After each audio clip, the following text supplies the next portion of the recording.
சொல்லுக்கும் அர்த்தத்துக்கும் தூரங்கள் கிடையாது. சொல்லாத காதல் எல்லாம் சொர்க்கத்தில் சேராது.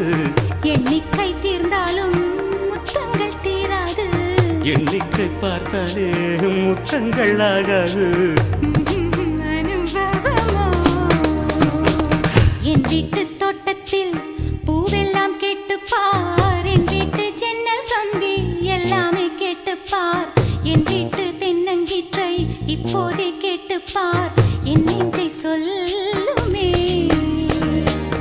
உன் வீட்டு தோட்டத்தில் பூவெல்லாம் கேட்டுப்பார். உன் வீட்டு ஜன்னல் கம்பி எல்லாமே கேட்டுப்பார். உன் வீட்டு தென்னங்கீற்றை ஒவ்வொன்றாய் கேட்டுப்பார். என் பேர் சொல்லுமே.